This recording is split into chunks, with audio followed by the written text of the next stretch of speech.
Bien, entonces, continuando con este libro del padre Thomas Keating, que nos conduce a la oración centrante, vemos cómo ahora ya llegamos al fondo del problema.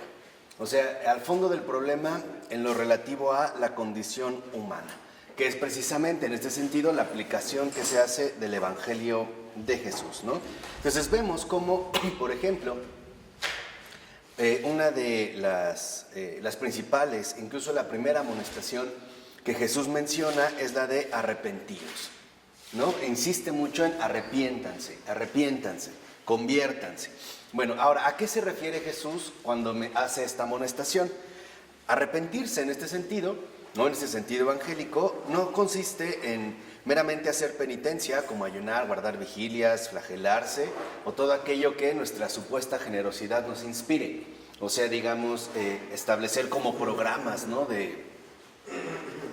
Como de adiestramiento, ¿no? Como de dureza. No, más bien, Jesús se refiere a que nos arrepintamos en el modo en el que hemos estado buscando la felicidad.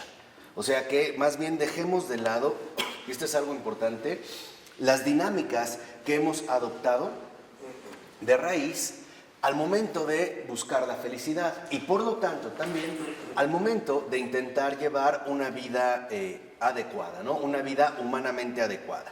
Entonces vemos cómo Jesús, como siempre, se va ya a la raíz fundamental del problema.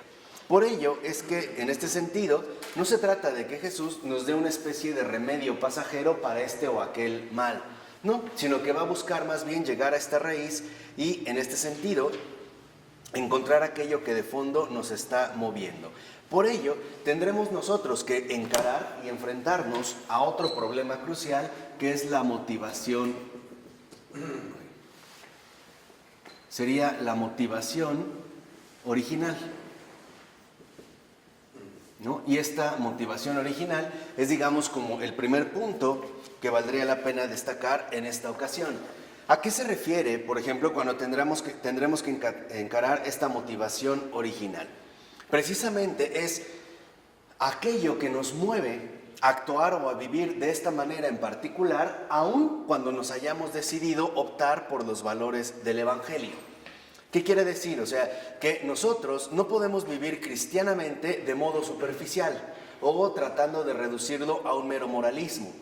Por ejemplo, suponiendo que si me comporto de esta manera o que si hago ciertas cosas o dejo de hacer otras cosas, entonces ya por ello yo estaré llevando una vida cristiana, ¿no? Jesús por eso nos dice arrepiéntanse, o sea, arrepiéntanse de este modo equivocado de vivir el valor del Evangelio.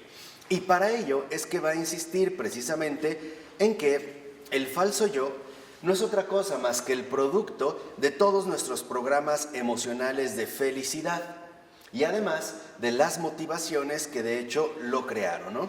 Las cuales también se vieron reforzadas a partir del momento en el que, por vivir en una cierta cultura, en una cierta vinculación social, nos vimos como forzados a identificarnos con ellas e incluso precisamente a defenderlas, ¿no? Entonces, lo que debemos de retornar aquí, o retomar más bien, es el hecho de que esta motivación original tiene que ser, digamos, purificada del falso yo. Este falso yo no es más que la desviación que solimos adoptar o que hemos adoptado a partir del inicio de nuestra propia vida. Entonces podríamos decir que cuando Jesús nos dice conviértanse, arrepiéntanse, lo que nos está diciendo es que nos arrepintamos precisamente de este falso yo. Porque este falso yo involucra 4 aspectos. El primero es que este falso yo involucra pensamientos, involucra sentimientos, actitudes,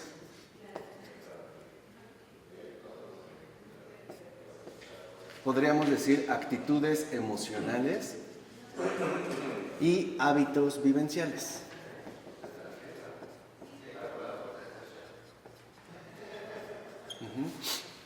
Entonces podríamos decir que a grandes rasgos, cuando Jesús nos dice arrepiéntanse, Lo que nos está diciendo es que nos arrepintamos de esta motivación original, que es la raíz profunda de nuestros pensamientos, sentimientos, actitudes emocionales y hábitos vivenciales que están basados ante todo en el error, es decir, en este caso, en el falso yo, ¿no? Y esto es precisamente el punto hacia el cual ahora el Evangelio, ¿no?, nos va a dirigir. ¿Por qué? Porque estos pensamientos, sentimientos, actitudes emocionales, hábitos vivenciales reflejan de manera cotidiana este falso yo en cada nivel precisamente de nuestra conducta.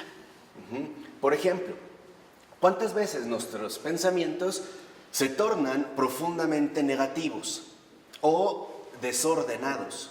Lo mismo nuestros sentimientos, por no hablar ya de nuestras actitudes emocionales e incluso de nuestros propios hábitos vivenciales. Ahora, tenemos que entender que el hecho de erradicar por completo el falso yo involucra declarar abiertamente una guerra al error que se ha instalado en mi propia vida de manera profunda. Cuando este paso se da, el falso yo, en efecto, va a responder. ¿Con qué va a responder? Va a responder con algo así como una especie de amenaza, ¿no? Cuando nosotros intentemos erradicar este falso yo, él nos va a decir, inténtalo, y ya verás cómo te va. ¿Por qué? Porque este falso yo, digamos, está tan arraigado en nosotros que se ha transformado en algo así como una especie de segunda piel. Es ya, digamos, nuestra instalación, ¿no?, subconsciente en el error. Entonces sucede como si de repente tuviéramos una casa y se la encargáramos a otra persona por un periodo de 3 meses, en lo que vamos a hacer un viaje o realizar un pendiente o qué sé yo. Pero no pudimos regresar a los 3 meses, regresamos a los 40 años. Y le dijéramos, ¿sabes qué? Salte, gracias, ya voy a regresar a mi casa. Esta persona simple y sencillamente nos mandaría al carajo, ¿no? Lo primero que nos diría es, esto es mío. Eso es en lo que va a insistir el falso yo. Lo que va a decir, digamos, en este sentido es, esta alma es mía, yo la domino, yo la controlo. O, por decirlo ya en términos más estrictos, el falso yo no es más que la esclavitud al error. Eso sería, digamos, el falso yo. Nuestra esclavitud profunda al error. O con respecto al error.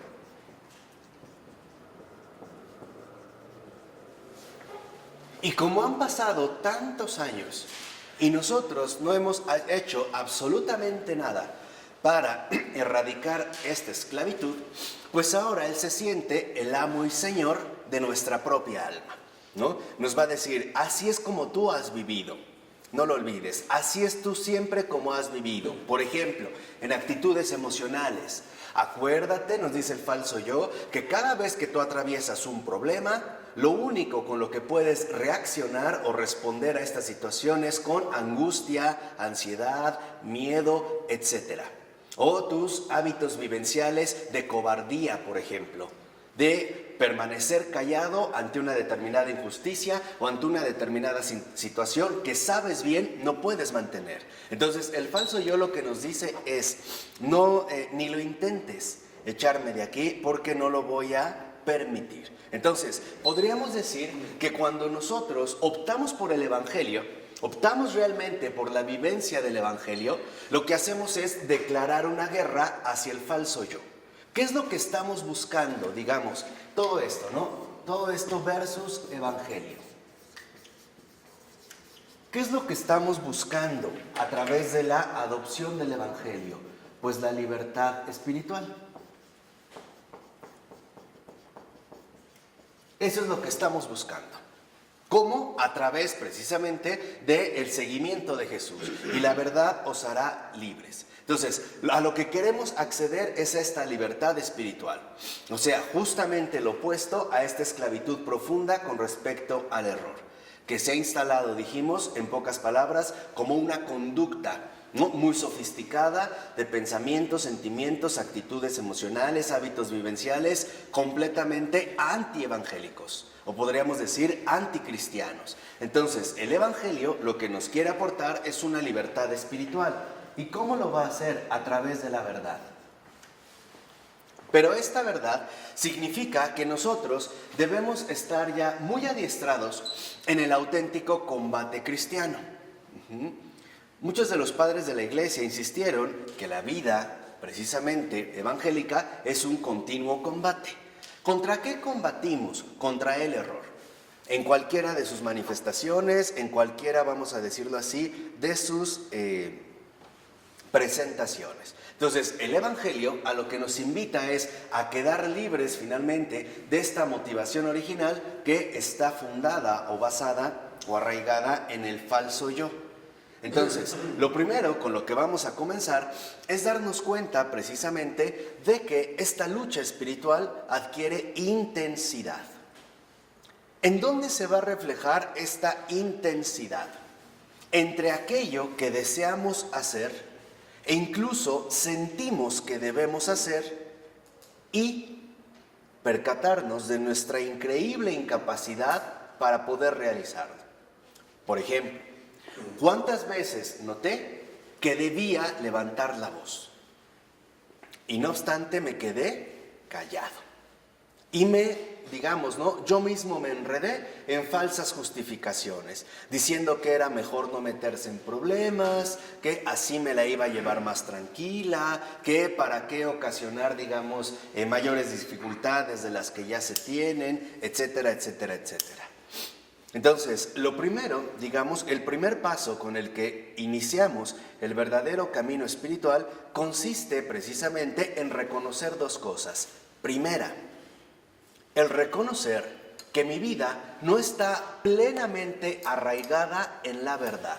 Entonces, la verdad para nosotros, y esta es la parte evangélica, esta es, la verdadera dimensión cristiana. La verdad no solo es una cuestión psicológica o intelectual, sino que la verdad es un arraigo total. O sea, es estar verdaderamente enraizado, en la verdad. Que todo nuestro ser, todo, en todas sus dimensiones psicológicas, afectivas, espirituales, morales, etcétera, etcétera, etcétera, brote precisamente de la verdad. Es estar arraigados, estar enraizados. Esta es la verdad. O sea, podríamos decir, la verdad no es una mera adecuación intelectual como sostenían los griegos, ¿no? La adecuación entre sujeto y objeto. O sea, la verdad no se reduce al pensamiento. No, la verdad tiene una dimensión ontológica. La verdad, lo que primeramente destaca es poner al descubierto lo que somos. Por eso, cuando Jesús dice, ahora el Padre quiere adoradores en espíritu y en verdad, lo que nos está diciendo es justamente eso. Ahora el Padre quiere verdaderos adoradores en todo su ser. Que se manifieste precisamente la verdad en todo lo que somos. Según nuestros modos de pensar, nuestros modos emocionales de reaccionar, nuestros sentimientos y todos nuestros hábitos vivenciales. ¿De acuerdo? Entonces, lo primero, que debemos reconocer es que se trata precisamente de una jornada bastante larga.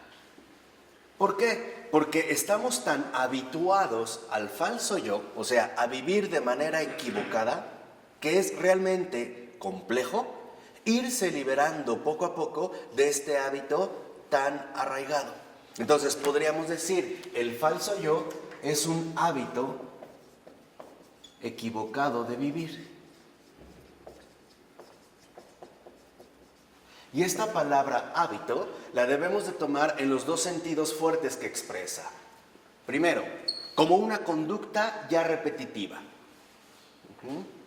O sea, ya como un hábito plenamente mecánico, una repetición mecánica. Pero también como una habitación, como un habitar. O sea, cuando alguien alquila una habitación es porque uno se va a hospedar ahí.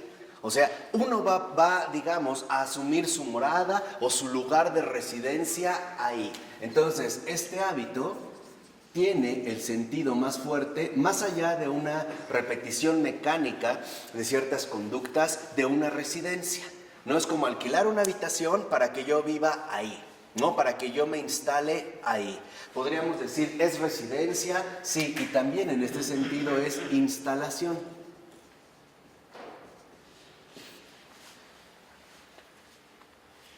puedes dar un ejemplo concreto de la verdad psicológica o ontológica?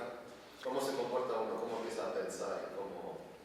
Ok, a la luz primero de, digamos, el efecto que produce la verdad en un nivel psicológico es darnos cuenta que si uno realmente ha asumido los valores del Evangelio, jamás hay motivos suficientes para incurrir en la aflicción o en la tristeza o el desánimo, psicológicamente hablando. Por ejemplo, atravieso un problema y entonces mi falso yo me va a conducir hacia el camino de la desdicha. A grandes palabras, a grandes rasgos, ¿no? Por ejemplo, híjole, ¿qué voy a hacer ahora? ¿Me va a ir muy mal? ¿Qué va a suceder? Si hago esto, entonces va a pasar aquello. Y nos empezamos a intoxicar.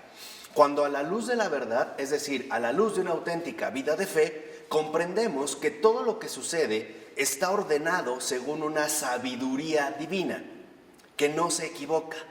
Y que esta sabiduría divina, aparte, está, digamos, basada o tiene en el corazón mismo de su dinámica a la bondad. Entonces, psicológicamente, esto me lleva a encontrar un reposo. O sea, me lleva a entender que psicológicamente hablando, yo no tengo por qué establecer pensamientos dañinos.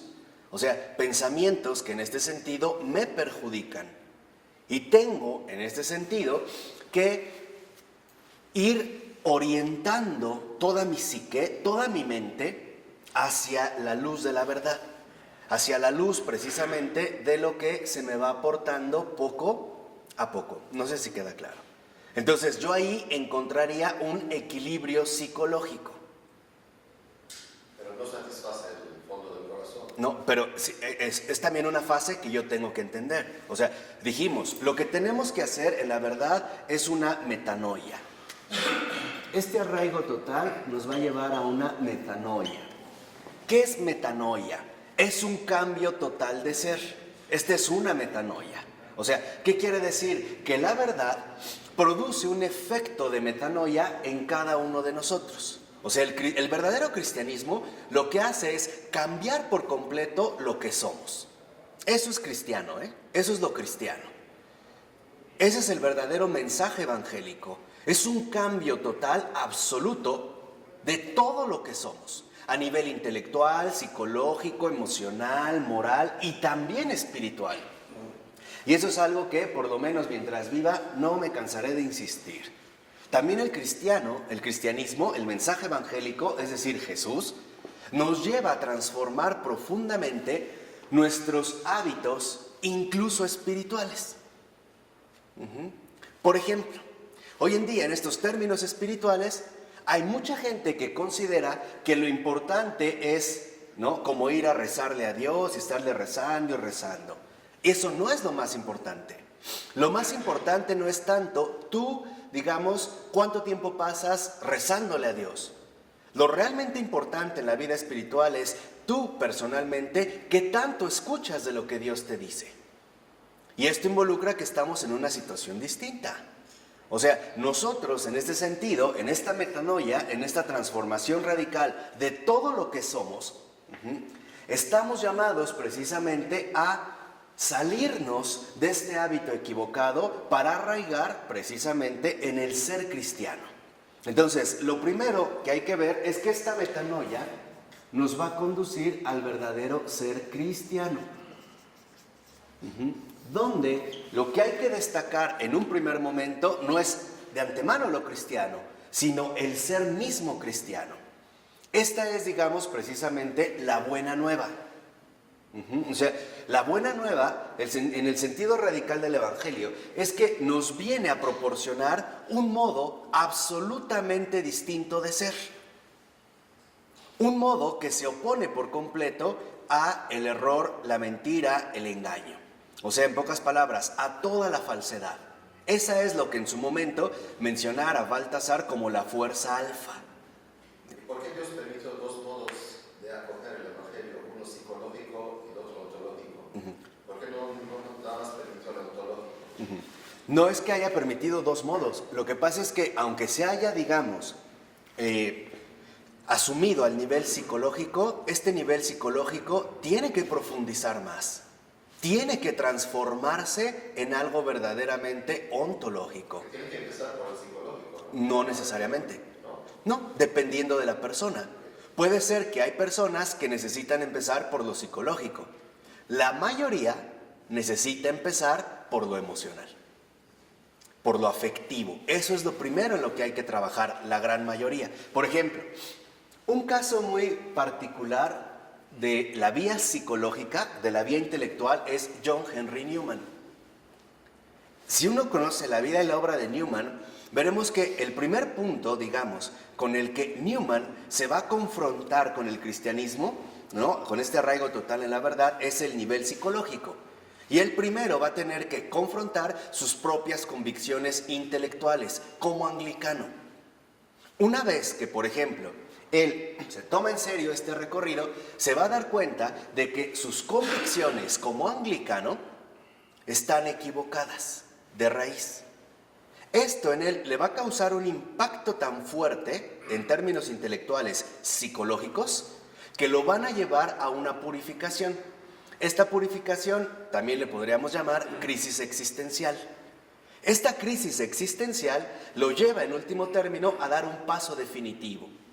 Si yo soy fiel al pensar y ahora mi pensar ha cambiado, entonces también tiene que cambiar mi modo de vivir. Y por eso va a solicitar su entrada en la Iglesia Católica. ¿Sí? ¿Vamos? Pero no es lo usual. No es lo usual. ¿Por qué? Porque por lo regular nosotros no nos tomamos tan en serio el nivel intelectual en la búsqueda de la verdad. O sea, la verdad es que la mayoría somos perezosos intelectualmente. No nos tomamos en serio, digamos, el compromiso en el pensar. Por lo regular todos somos muchísimo más accesibles a los conflictos emocionales.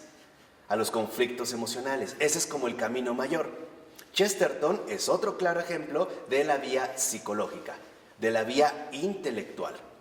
Y una vez que, por ejemplo, se accede ahí a través de lo intelectual o de lo emocional, se trata de llegar al corazón mismo de la cuestión, es decir, a la raíz, a lo que realmente estamos llamados a hacer. Por ejemplo, en este sentido, podríamos decir que el Evangelio es un recorrido. Pasar de lo que somos a lo que estamos llamados a hacer.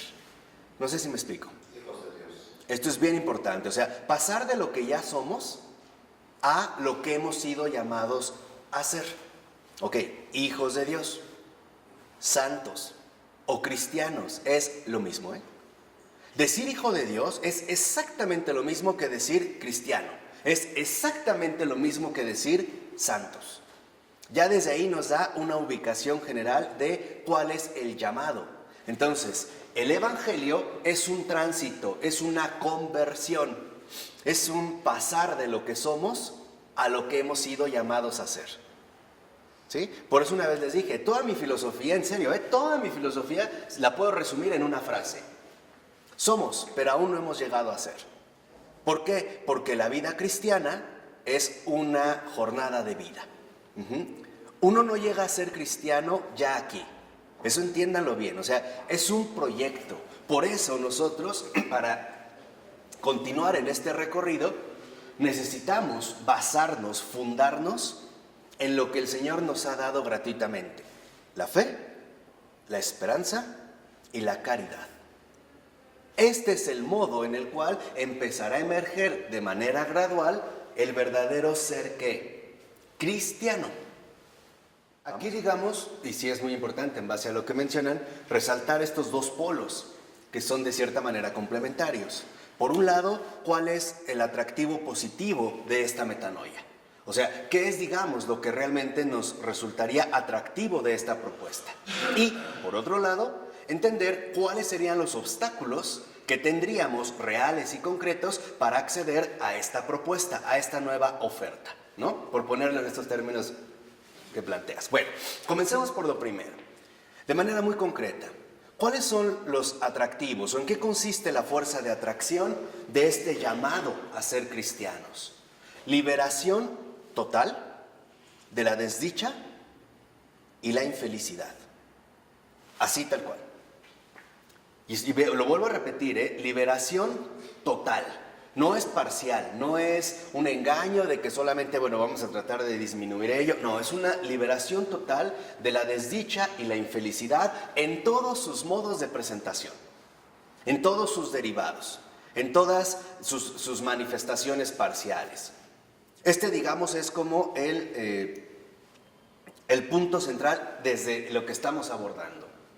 ¿Cuáles son los obstáculos que vamos a encontrar para poder acceder a este ser cristiano? Los obstáculos básicos son nuestro arraigo personal en la mentira y en el error. Ese es el primer obstáculo, nuestro arraigo personal, o sea, nuestro habitar durante tanto tiempo, nuestro confort de instalación en esta equivocación, es decir, en el falso yo, en este hábito equivocado de vivir. Ese es el primer obstáculo. Y el segundo, nuestra renuencia a aceptar lo que realmente nos conviene. Quizá es el error, digamos, el obstáculo más sutil de todos. La ceguera. Sí. O sea, esta dificultad que tenemos para poder reconocer aquello que realmente nos conviene. Y esto lo menciono porque este es un obstáculo que no podemos evadir de ninguna manera.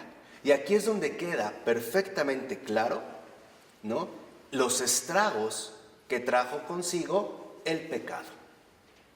Entonces, lo que quiero que entiendan es que el pecado no se lleva, o digamos, no se entiende de manera adecuada al nivel moral. Por ejemplo, el pecado es en base a lo que hacemos. Y a veces uno dice, bueno, si lo hizo Adán y Eva, pues a mí qué culpa, ¿no? ¿Yo qué tengo que ver? Es que en realidad el pecado no se dirige a lo que hacemos. El pecado, si algo hirió lo que somos. Mejor dicho, hirió lo que éramos. ¿Me explico? Entonces, este es, digamos, como el obstáculo mayor, porque no tenemos ni siquiera la capacidad suficiente para poder reconocer aquello que en efecto me resulta más benéfico.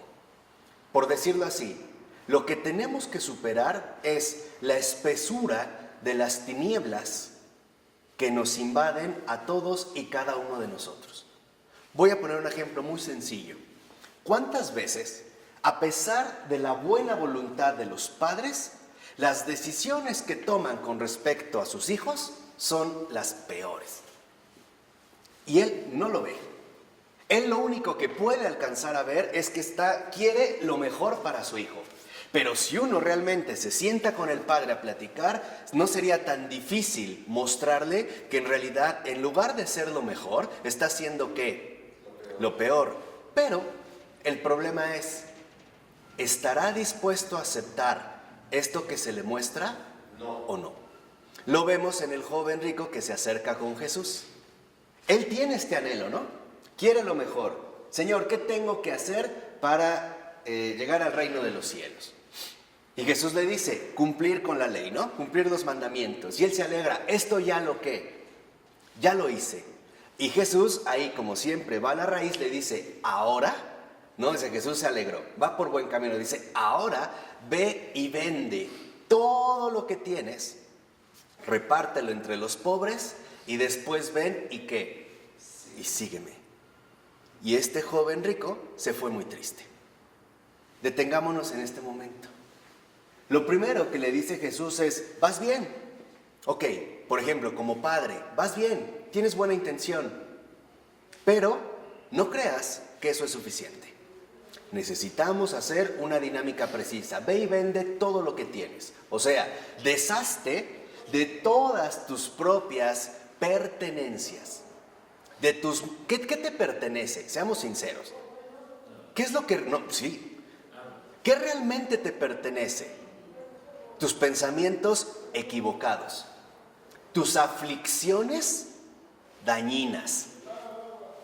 Tus modos, digamos, si no totalmente equivocados, por lo menos sí, ¿no? Inseguros de caminar a través de este mundo.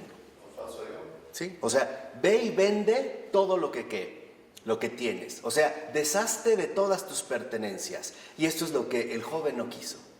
Entiendan, Lo que el joven no quiso no es deshacerse de lo material. Lo que el joven no quiso es deshacerse de sus propias pertenencias, su idea de que cumpliendo con los mandamientos era suficiente. Eso es lo que no quiso renunciar. Por eso es que se entristece. Él se entristece de inmediato porque dice, no, yo pensé que con esto era más que suficiente. Y Jesús le dice, no es suficiente. Tenemos que dar un paso más. Por eso es que el Evangelio es radical. El cristianismo no es un cristianismo para las superficies, en el sentido de que para el budismo, lo único a lo que podemos aspirar es a la liberación de la cadena ininterrumpida de sufrimientos. O sea, lo que nosotros llamamos a grandes rasgos la existencia. Entonces, es, digamos, liberarte de esta conciencia que te dirige a un yo y por lo tanto a un modo particular de poseerlo todo. Entonces, cuando el budismo propone una liberación, lo propone a través de la nada. ¿Qué sería en ese sentido la nada? La liberación de cualquier referencia a mi propia individualidad, ¿no? Quedar, digamos, precisamente, ¿no? Libre, en este sentido, de cualquier apego que a lo único a lo que me conduce es a la esclavitud. La diferencia es que en el budismo no hay nada a lo cual sí verdaderamente dirigirse con una recompensa. Esta es la diferencia. En cambio aquí, el Evangelio es radical porque se toma muy en serio lo que somos. O sea, el Evangelio siempre parte de nuestra realidad. No viene, digamos, dado por una especie de realidad ideal. No.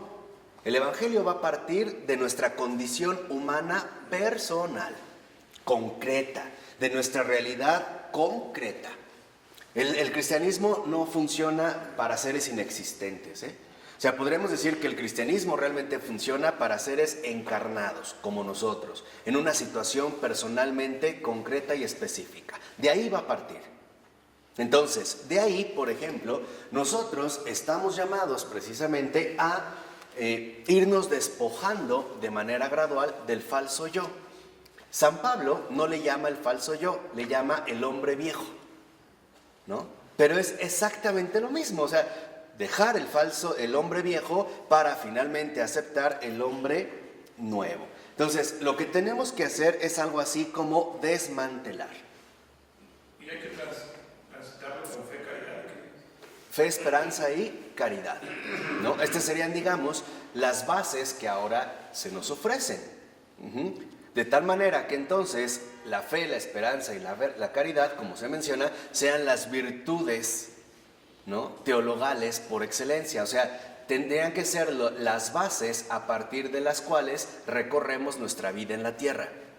Yo no estoy tan de acuerdo en llamarle virtudes, porque la simple palabra virtud viene del latín vir, que es fuerza. O sea, hay como que empeñarse en estas virtudes. A mí más bien me gusta hablar de condiciones ontológicas o teologales. O sea, aquello que nos resulta necesario y que el Señor nos ha dado. De hecho, podríamos decir que los talentos que hemos recibido son estos: la fe, la esperanza y la caridad. Y estamos llamados en ese sentido a hacerlos fructificar. Entonces, lo que tenemos que hacer es reconocer que en este sentido el ser cristiano involucra una dinámica, ¿no? Involucra una dinámica de desarme, de desmantelamiento y al mismo tiempo de aplicación. Vamos a decirlo así: el ser cristiano, ¿no?, en este llamado radical al que nos conduce el Evangelio, se presentan dos aspectos centrales. El primero, quitar o erradicar. Y en el otro, aplicar. Que sí y que no. Que sí y que no. ¿Qué es lo que hay que quitar? Porque podríamos decir, entonces, ¿estamos dados al carajo y hay que empezar de cero? Pues no. Hay cosas que están bien, pero no del todo bien. Entonces, habría que ver, por ejemplo, que sí y que no. Habrá cosas que definitivamente tendremos que quitar de raíz. Pero habrá otras cosas que no sean necesariamente arrancadas de raíz, podadas. Imagínense un bosque. Habrá cosas que hay que quitar como las hojas secas, ¿no? Que están por encima. Habrá árboles que hay que talar. Habrá otros que hay que arrancarlos de raíz. Otro hay que cortarle una rama. Otro hay que quitar. O sea, es una labor finalmente que continua. Porque lo que estamos llamados es finalmente a nacer a la luz de la verdad. En toda nuestra configuración. Esto involucra que asumiremos entonces una dinámica que el propio Jesús nos ha enseñado.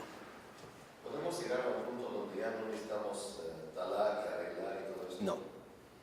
No. ¿Por qué? Porque mientras nuestra situación sea terrenal, siempre estamos por lo menos expuestos al pecado. O sea, mientras estamos en la tierra, jamás dejamos de ser pecadores.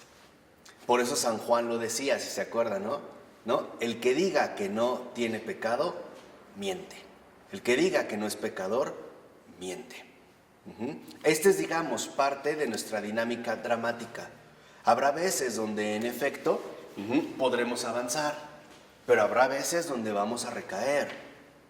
Lo importante es siempre conservar un gran espíritu de humildad y de grandeza.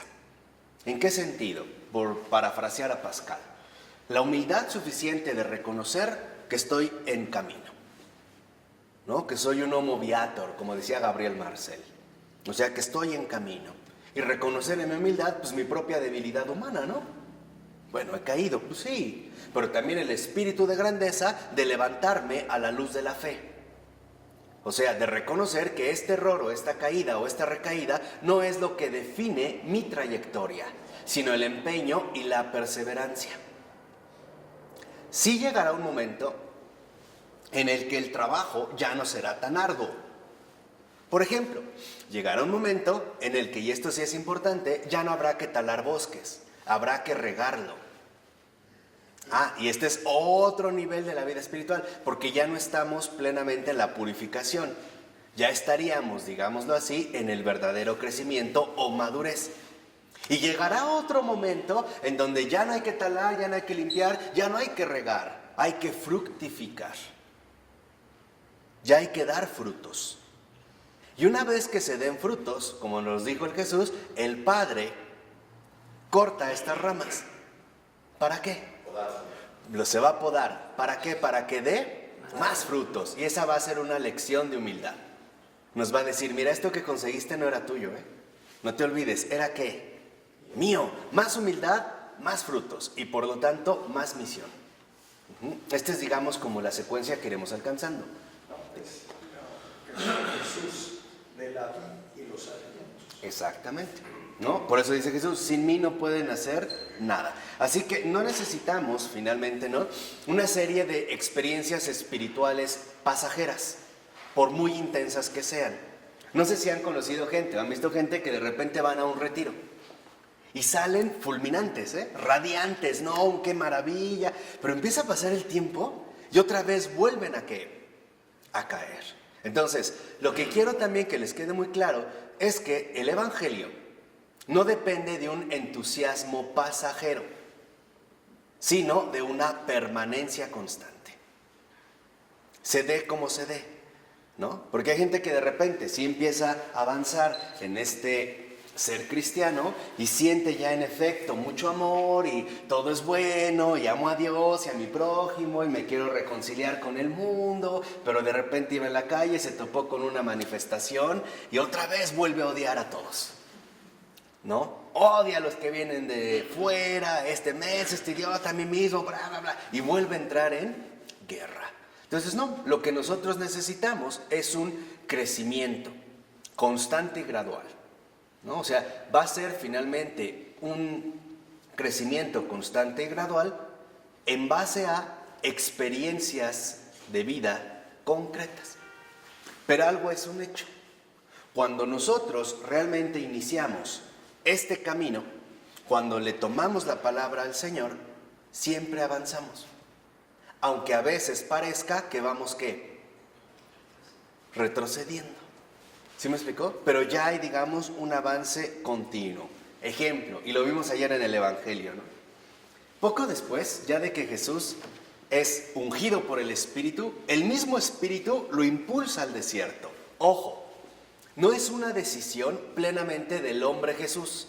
No es algo que Jesús decide como hombre. Es un impulso del Espíritu. Y este impulso lo lleva al desierto. Detengámonos en este pasaje un pequeño momento. También nosotros, como hombres, nos vemos impulsados a donde no queremos. Y este es como un paso central en la cuestión evangélica. Dios nos va a llevar a donde no queremos. También se lo dijo a Pedro, ¿se acuerdan? No, le dice Jesús, yo te aseguro que cuando eras joven tú te ceñías, o sea, hacías lo que querías, pero cuando seas viejo, ¿no? Te van a llevar a donde tú no quieres. Entonces, lo primero que nos enseña en este caso es que nosotros también nos vamos a ver impulsados hacia el desierto, como Jesús. Lo mismo que Jesús como hombre, Él es el Espíritu el que lo lleva al desierto. Ahora, ¿qué es el desierto? No solo es una zona donde hay soledad y lucha y esto. No es el fondo del desierto. El ser impulsados al desierto significa que estamos llamados a tener un encuentro absoluto con Dios, donde no haya distracciones. Este es el primer paso. Entonces, el ir al desierto significa que estamos llamados a madurar en nuestra propia relación con Dios, sin distracciones. Ahora, ¿qué significa? ¿Que nos tenemos que ir a Egipto? ¿O al desierto mínimo de los leones? ¿Que ni leones ni desierto es? Pues no. Significa que nos vamos a ir a aquel lugar donde solo puede haber un encuentro entre el Creador y yo. Es decir, a lo más íntimo de mi corazón. Ahí está mi desierto. O sea, me voy a aislar de todo para tratar de encontrarme de manera profunda con el Creador, o sea, con el Señor. Y hay algo llamativo. San Marcos, sí, fue el de ayer, ¿no? A diferencia de Mateo, no nos dice qué tentaciones tuvo, pero nos da dos indicaciones. Vivía entre fieras salvajes y los ángeles le servían. ¿Cuáles son estas fieras salvajes? Los pensamientos, sentimientos, actitudes emocionales, hábitos vivenciales equivocados en el falso yo. Por ejemplo, ¿ves cómo Dios te trajo aquí? Es porque no te quiere. Es porque lo único que quiere es que tú sufras, que seas un maldito infeliz. Por eso te mata de hambre. Por eso, no te da lo que pides. Porque no le interesas, porque no te escucha. ¿Para qué le pides? No te escucha. Ahí están las fieras que salvajes. Decía, vivía entre fieras, ¿Qué quiere decir? Que también él supo todo y vivió en carne propia todo aquello que también padecemos nosotros, ¿o no? Sí, pero los ángeles le servían. ¿Qué significa esta presencia angelical? Que Dios jamás lo abandona. Está con él en todo momento. Ojo, no le quita las fieras. ¿Por qué no se las quita? Y además, si no, ¿cómo va a experimentar su presencia? La ayuda divina, la compañía de Dios. ¿Cómo? ¿No? Ahí conviven. En cambio, Mateo sí nos da detalles sobre estas tentaciones, ¿no? Entonces, lo que vemos es que en efecto, y ahorita que estamos en la Cuaresma, es esta misma lucha que Jesús tuvo contra estas mismas tentaciones. Por ejemplo, ¿no? Lo que vemos, dice Quitín, es que en este caso el desierto simboliza el falso yo y la purificación. Entonces, las tentaciones de Jesús estaban básicamente dirigidas a sus necesidades instintivas. O sea, a aquello que para nosotros resulta más instintivo, como más atractivo, como más seductor, más atrayente, ¿no? Y por lo tanto va a ser más fuerte. Por ejemplo, lo que vemos es que en este caso Jesús ya estaba desesperadamente hambriento, ¿no? Y el diablo maliciosamente le sugiere, ¿por qué no conviertes estas piedras en pan? Fíjense, deténganse ahí. En un primer momento, lo que hace el maligno es ir contra la necesidad imperiosa de Jesús. Por ejemplo, el hambre, ¿no? El hambre es realmente ya algo que puede hasta trastornar, ¿no? Puede llevar a la locura. Y para nosotros, instintivamente, es muy importante la necesidad de llevarte algo que a la boca, al grado de que ha habido casos, como en el antiguo régimen soviético, donde se dieron fenómenos de canibalismo. Era tal el hambre que los padres empiezan a comer a sus hijos. Y Jesús le responde, no solo de pan vive el hombre, sino de toda palabra que sale de la boca de Dios. ¿Dónde está, digamos, la victoria de Jesús? Primero, que nos muestra que nuestros instintos son fieras salvajes, que no tenemos por qué dejar que se salgan con la suya. No sé si me explico. ¿No? O sea, que nosotros, nos está diciendo Jesús, no somos seres de instintos, porque no somos animales. Y este es, en este punto, algo crucial que debemos de tener en cuenta. No somos animales. Como la ciencia moderna, ¿no?, especialmente desde el siglo XIX, ha querido meternos por la fuerza. Sí, somos animales. Y entonces, para ti, lo más importante son tus realidades instintivas. Básicamente dos: las estomacales o digestivas y las sexuales o reproductivas. ¿Me explico o no? Por eso hoy en día vemos que básicamente toda la publicidad está basada o en el estómago o en los genitales, o en los dos. Y para nosotros nos resulta muy atractivo porque en efecto consideramos que como es instinto, pues no puedo hacer nada contra ello. No, Jesús nos dice, no, no eres un animal. Un animal sí tiene un instinto, claro, pero tú no eres un animal, porque tú no eres un ser de instinto, sino un ser de relación. ¿Qué significa esto? Que antes de instintos tienes un padre. Y por lo tanto, si lo ven, nos saca, por así decirlo, del ámbito enteramente natural para dirigirnos a nuestro ámbito realmente sobrenatural. ¿Queda claro la primera? ¿O no? Después, como no funciona, entonces el diablo lo lleva, ¿no?, al pináculo del templo y le sugiere que se tire, ¿no? Podríamos decir, claro, para atentar a Dios, sí. Pero también, y esa es digamos, la sutileza de esta segunda tentación, lo que le sugiere es el protagonismo. O sea, aviéntate y aparece como un mago que hace milagros. ¿Qué quiere decir? En esta situación, si lo ven, ya no se va por el instinto, se va ahora por el ego. El ego. Ego. O sea, ahora tú aviéntate y muestra de lo que eres capaz. Fíjense, si en la primera tentación Jesús le está diciendo al diablo, yo pongo mi confianza en mi Padre, en la segunda tentación el demonio lo que le sugiere, dijo, ya entendí, vean, nos vamos a poner aquí diabólicos, en serio, para que vean cómo está el mecanismo. El diablo dice, ya entendí, para él lo importante es la ¿qué? No. ¿Qué no me están escuchando? ¿Qué? Me los voy a cachetear. La confianza. Si Jesús le está diciendo, yo pongo mi confianza en el Padre, el maligno diabólicamente es, ya vi, para él lo importante es la confianza. Vamos a irnos por la confianza a ver si lo confundimos. Pero ahora la vamos a desviar. Vamos a hacer que su confianza no se dirija a Dios, sino que su confianza se dirija a sí mismo. ¿Ven la estrategia? Por eso Jesús le responde, no tentarás al Señor tu Dios. ¿Qué es tentar a Dios? ¿Cuándo tentamos a Dios? No, cuando en efecto nos basamos en nosotros mismos. Ahí. Por ejemplo, me voy a aventar al metro porque Dios me va a salvar. Eso es tentar a Dios, porque en realidad no me estoy dirigiendo a Dios, me estoy basando en mí mismo, ¿no?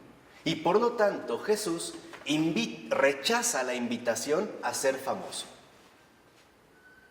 O sea, cuando nosotros tentamos a Dios es cuando como que lo retamos. No, cuando pones, digamos, la confianza en ti mismo, en tus capacidades, tratando en este caso de que Dios intervenga o se manifieste, ¿no? O sea, tú quieres asumir ahora el centro. El centro. Y Jesús rechaza esta invitación a ser famoso, a decir, no tengo yo por qué ocupar un lugar que no me corresponde. Hoy para nosotros esto es una tentación muy fuerte. Por ejemplo, de aquí proviene la actual fuerza de las redes sociales. Hay gente que busca ser famoso en base a los likes que obtenga, así sea a través de hacer estupideces. Sí, es la verdad, no importa. Con tal de obtener esta fama, ¿no? Y ya por último le dice, bueno, ok, entonces se lo lleva a la cima de una montaña y le muestra el poder, la riqueza de todas las naciones del mundo y le dice, póstrate y adórame y te las daré todas, ¿no? ¿Qué le dice Jesús? Vete al carajo. Entonces aquí Jesús nos da 3 pistas muy importantes de estas tentaciones que vamos a padecer y que son, digamos, las que enganchan muy bien con el falso yo. Primero, olvido de lo sobrenatural. Y creer que todo entonces es básicamente ¿qué? Natural. ¿Quedamos? Ese es el primer punto, el olvido de lo sobrenatural. 2, la invitación al protagonismo. El olvido de lo sobrenatural, la invitación al protagonismo. Y 3, el afán de poder.